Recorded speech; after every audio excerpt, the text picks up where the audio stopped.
Buenas tardes. En la clase de hoy vamos a trabajar sobre el concepto de revolución y utilizaremos como base el texto de Hannah Arendt, el concepto de revolución,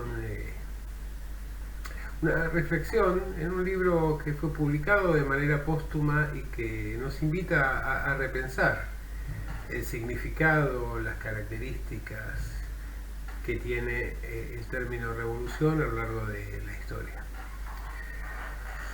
Lo primero que llama la atención es en la contraposición entre dos conceptos que son guerra y revolución, y señala que mientras que la guerra existe, digamos, desde tiempos inmemoriales y sin poder ubicar un origen preciso, el concepto de revolución tiene una fecha concreta de nacimiento y que en realidad el significado de ese concepto de revolución ha ido variando a partir justamente de lo que los modernos entendemos, los contemporáneos entendemos por revolución. No es que haya estado ausente de las etapas previas a la Revolución Francesa, sino que fundamentalmente el significado, el sentido que se asignaba a ese concepto de revolución era sustancialmente distinto. En realidad ese concepto de revolución formaba parte de aquella concepción cíclica del tiempo que habían tenido las sociedades antiguas y que había permitido articular un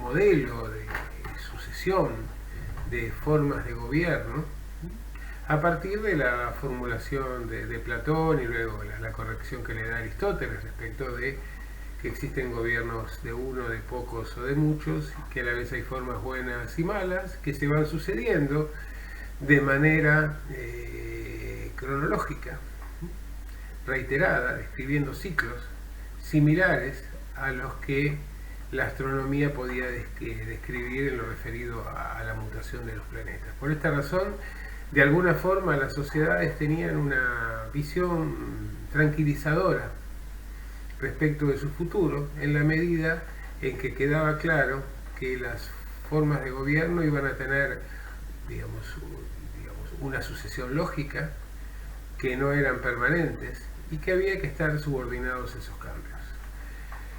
Por esta razón es que, tanto en el caso de las dos grandes revoluciones fundantes de Occidente, tanto en los Estados Unidos como la Revolución Francesa, en realidad no se proponen llevar adelante transformaciones drásticas, ni mucho menos modificar las estructuras sociales o la estructura de la propiedad en esas sociedades, sino que básicamente, digamos, ese concepto de revolución debe asociarse a la idea de restauración, es decir, la vuelta atrás, el retorno hacia una forma de gobierno considerada legítima.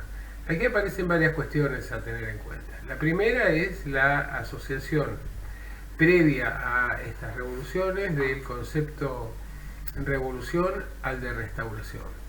El segundo, que debe enmarcarse en un contexto de orden lógico sucesorio de formas de gobierno que son repetidas a lo largo del tiempo. En tercer lugar, la circunscripción del concepto de revolución exclusivamente a la esfera de lo político y no a las transformaciones sociales o en lo que tenía que ver con la estructura de la propiedad que señalaba después, que le adjudicamos los contemporáneos. Y esencialmente entonces, digamos, la idea de un universo reglado en el ámbito de la política que respondía a formas características de la astronomía. Pero evidentemente la Revolución Francesa, sobre todo, permitió tomar conciencia de estos cambios. Si empezamos por la Revolución Norteamericana, el origen es claro, ¿no? La idea esta de no hay tributación sin representación, es decir, la oposición a las decisiones de cambios en la tributación digamos, en disconformidad con las normas preexistentes que exigían la discusión por parte de aquellos que iban a ser afectados por estos cambios en lo que tenía que ver con la resolución de esas transformaciones.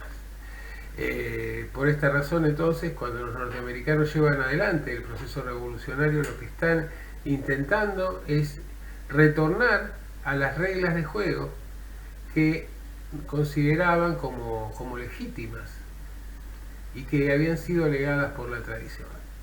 Sin embargo, la insistencia de las autoridades británicas, la continuidad de esta persistencia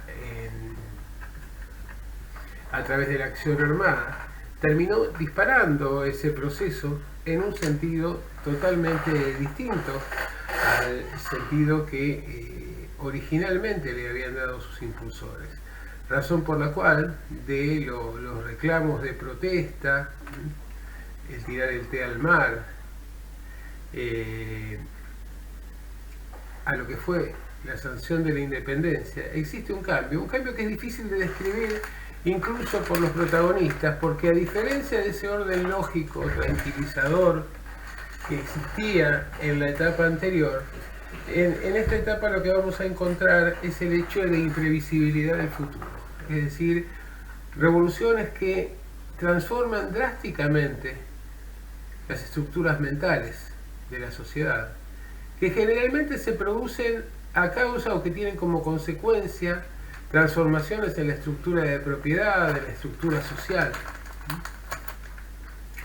Pero también la imprevisibilidad. Aquellos que forman parte del proceso revolucionario terminan sometiéndose a sus reglas, a sus normas, a veces perdiendo el sentido de la dirección que va llevando ese proceso. Los hombres hacen la historia, pero no saben cuál es la historia que están haciendo. Y efectivamente, de lo que pasó de ser simplemente una exigencia de retorno a las normas o a una forma de gobierno o a el cumplimiento de determinadas costumbres o tradiciones, vamos a pasar a una etapa diferente, donde en realidad lo que se va a imaginar es un nuevo origen, un nuevo comienzo.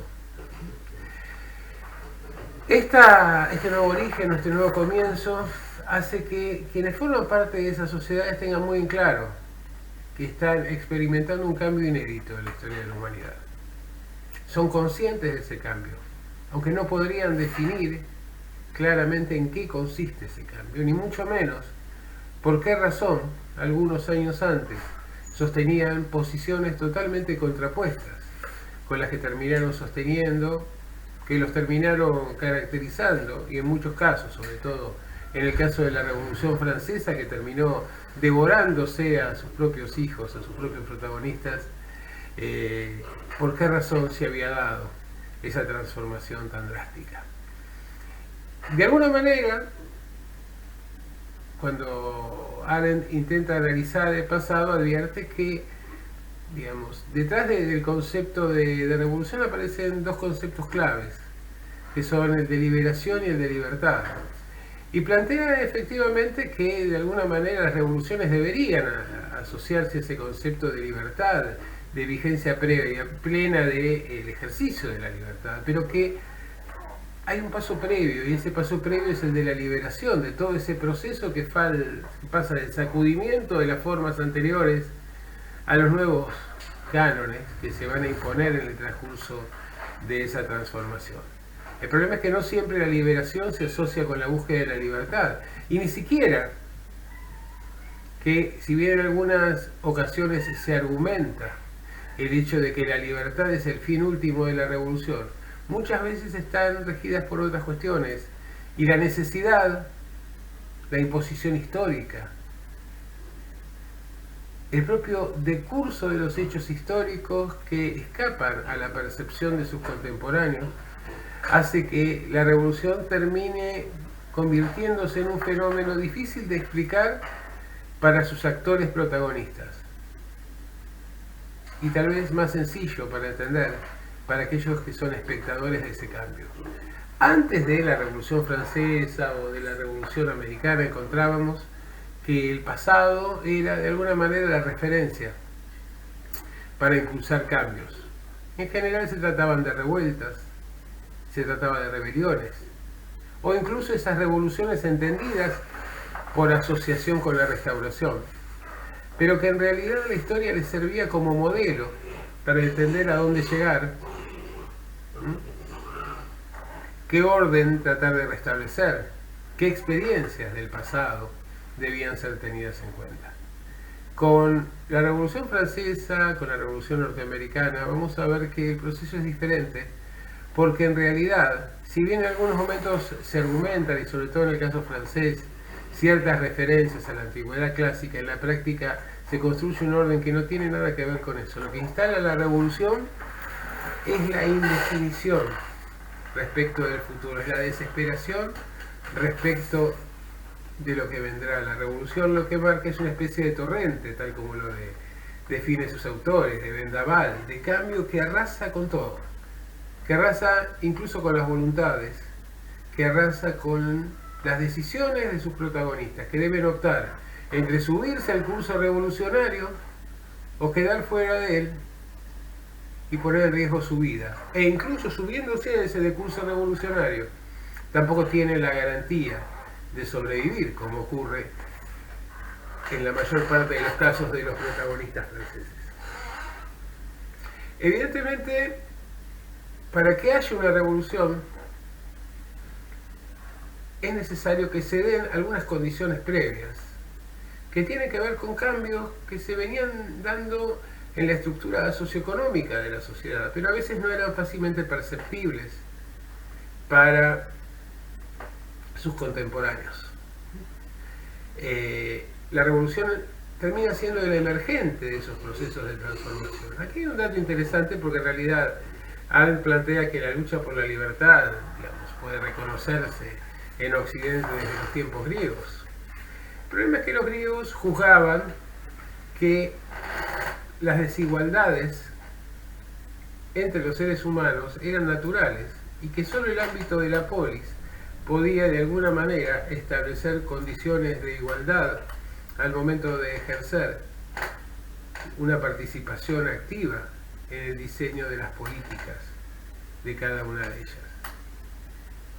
Por el contrario, los conceptos modernos que llevan, la concepción moderna del hombre, que lleva a las revoluciones, sobre todo a la Revolución Francesa, plantean el hecho de que esa igualdad es una igualdad que está presente en los orígenes, que se asocia a la naturaleza humana. Actuar en contra de los cambios es actuar en contra de la propia naturaleza del ser humano.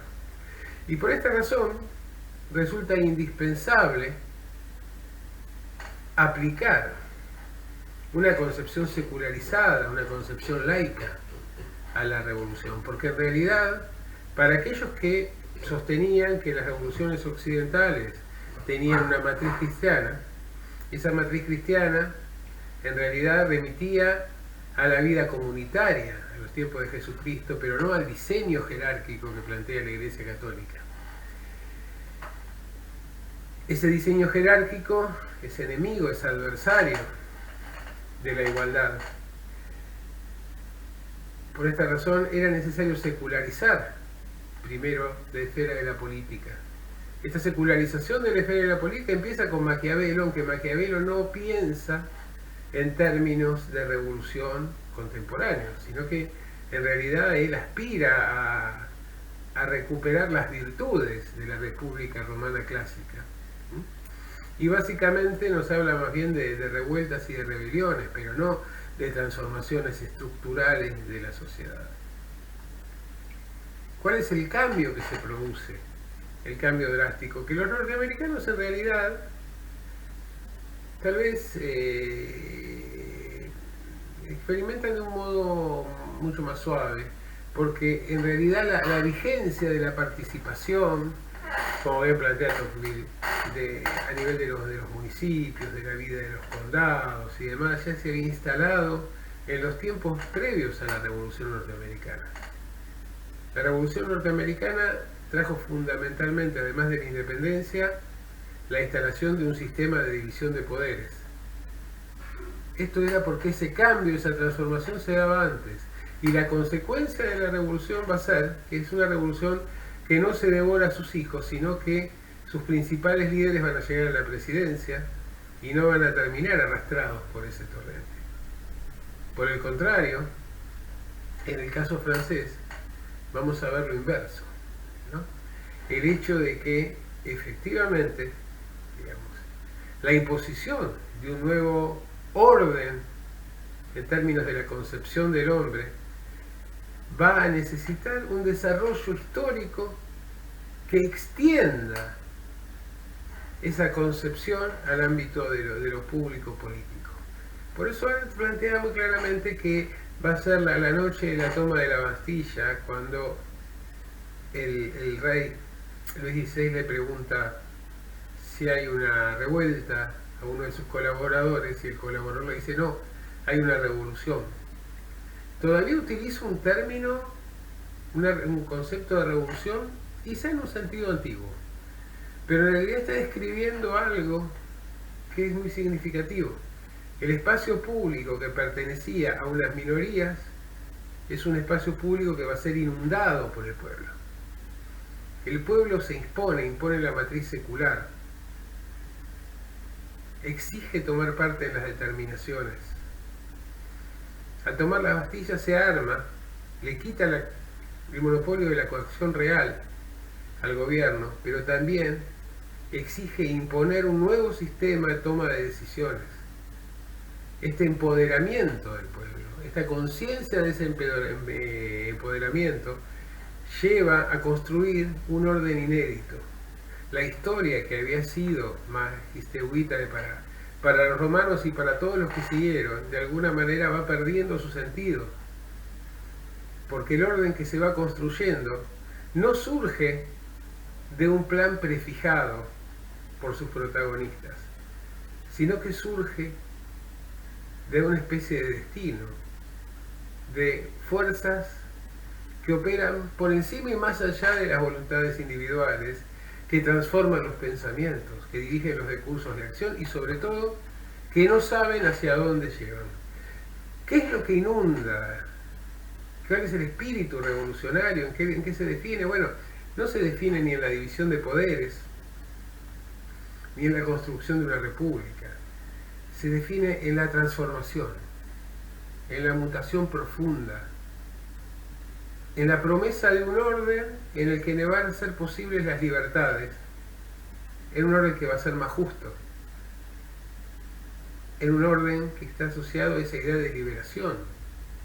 Aunque no quede demasiado en claro si esa liberación va a tener un sentido de mayores libertades o de menores. La revolución termina convirtiéndose en una necesidad propia de la psicología del pueblo, la necesidad del cambio. Y ahí es donde aparecen en ese contexto estas ideas de estos planteos tipo en Proudhon de la revolución permanente, ¿no? La idea de que la revolución trasciende al ser humano individual, trasciende a los países, trasciende a las ciudades, trasciende a los grupos sociales. La revolución es un cambio en la dinámica de la historia, implica un nuevo origen, un nuevo comienzo.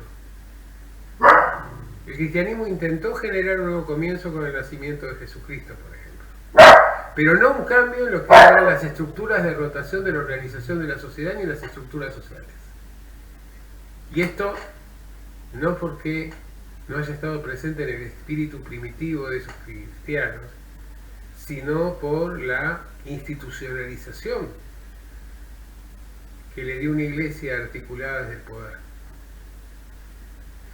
Por el contrario, lo que vemos en estas revoluciones es el hecho de que ese afán de transformación, entendida como una necesidad histórica que escapa a la voluntad y a la capacidad de control de los contemporáneos, es la que se instala, pero además que ese afán de revolución no se limita al cambio de gobierno, a la restauración de una forma considerada legítima en una sociedad determinada, sino que fundamentalmente esa transformación se va a dar en el sentido de un salto al vacío, hacia lo desconocido, hacia una meta que es indefinible, pero que se supone que va a ser mejor. Aunque en la práctica las revoluciones generalmente terminen en situaciones catastróficas en términos de organización política e incluso en términos de guerra civil.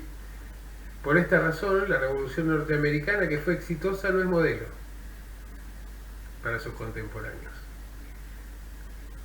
Lo que era modelo para los contemporáneos era la sociedad norteamericana en términos de los niveles de igualdad, de libertad empresarial y demás que existían, y cómo en el momento que se intentó arrebatar o cuestionar esas capacidades, la sociedad reacciona para imponer un orden que era lo que le faltaba, un orden propio basado en la división republicana de poderes. Pero en el contrario, en el caso de Francia, por ejemplo, que es la que se va a convertir en el gran ejemplo de revolución, las transformaciones debían ser mucho más drásticas porque la esfera pública esencialmente estaba recortada sobre la matriz de la monarquía absoluta y del orden jerárquico. Entonces, efectivamente, en esas sociedades distintas donde no solo había que liquidar esa desigualdad, sino de alguna manera legitimar una nueva estructura social, es que vemos actores que participan movidos por los intereses más contrapuestos, levantando las banderas más disímiles, reconvirtiéndose con el paso del tiempo y muchas veces terminando siendo las víctimas y pagando con su propia existencia el avance del proceso revolucionario. Y cómo ese proceso revolucionario, en el caso francés, se va a ir radicalizando en dos extremos, hacia la derecha, hacia la izquierda, y va a ser finalmente un hombre de centro el que termine tratando de generar ese equilibrio. Pero esa revolución no es una revolución indefinida, es una revolución que hay que seguir conquistando con el paso del tiempo. Por eso después de 1789 llega la Restauración en 1815, llega la Revolución del 30, las revoluciones del 48. Las revoluciones continúan hasta que el ciclo revolucionario se agota. El problema es que una cosa es lo que pueden percibir los actores en términos de demanda, en términos de objetivos de ese proceso revolucionario, y otra cuestión son las fuerzas dialécticas que aparecen en el pensamiento de Hegel, en su razonamiento con la revolución, y que actúan confrontando para generar nuevas síntesis. Por esta razón, esas revoluciones no se pueden mirar, la Revolución Francesa fundamentalmente, no se puede mirar en el espejo del pasado, y no se puede mirar en el espejo del pasado, básicamente porque lo que impone es un nuevo comienzo, un nuevo orden, una conciencia de un nuevo orden, pero un nuevo orden secular, no un orden basado en una matriz religiosa. Se establece un nuevo comienzo que escapa a esas voluntades de los hombres. Ahora, un aspecto fundamental a tener en cuenta es que las revoluciones posteriores no se piensan, ahora sí tienen un modelo en el cual intentar reflejarse. Pero no es la Revolución Norteamericana. ¿Por qué razón? Bueno, porque las condiciones históricas en que se lleva adelante la Revolución Norteamericana no existían en el resto del mundo, incluso a punto tal que Marx pone en duda la posibilidad de que el socialismo se desarrolle en los Estados Unidos. Es la Revolución Francesa, es la revolución que nace en el marco de la violencia, de las guerras civiles, de la lucha armada, de la competencia continental, de la disputa por el mundo. La Revolución Rusa se mira en ese espejo. Todas las revoluciones posteriores se miran de alguna manera en el espejo de la Revolución Francesa, porque eran mucho más parecidas a la sociedad francesa en sus privilegios, en sus desigualdades, en sus contradicciones, de lo que eran respecto de la sociedad norteamericana. La revolución entendida de este modo, no entendida ya como restauración, sino entendida como una transformación.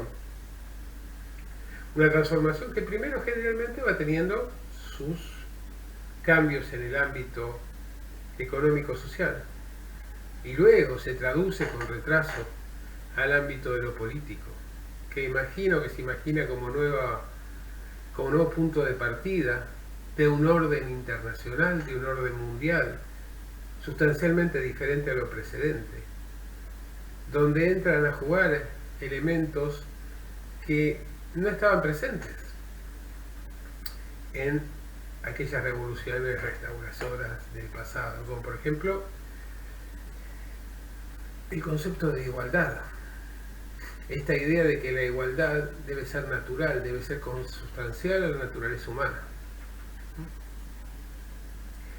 Y efectivamente, a partir de estos nuevos criterios y de su capacidad de seducción sobre otras sociedades, es que la revolución comienza a extenderse. Efectivamente se van a tomar algunos aspectos del modelo norteamericano, con la división de poderes, tal vez, pero esencialmente el ideal revolucionario está imbuido fundamentalmente por la Revolución Francesa. Es interesante tener en cuenta que si bien los norteamericanos, como tenían avanzada toda esa otra etapa,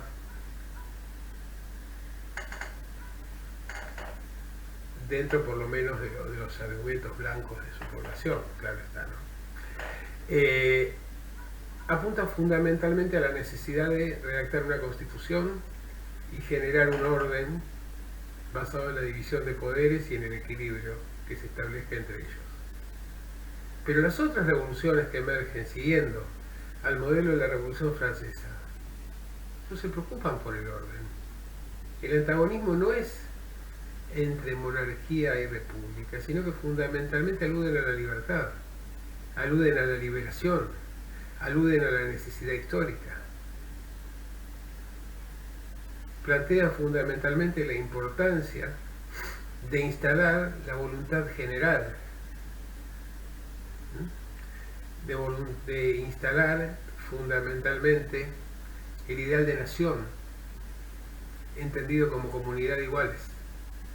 Y por esta razón es que no hacen hincapié tanto en las formas políticas como en la profunda transformación de sentido, que es la transformación de sentido que lleva a que justamente se adopte esta resignificación del concepto de revolución para el caso francés.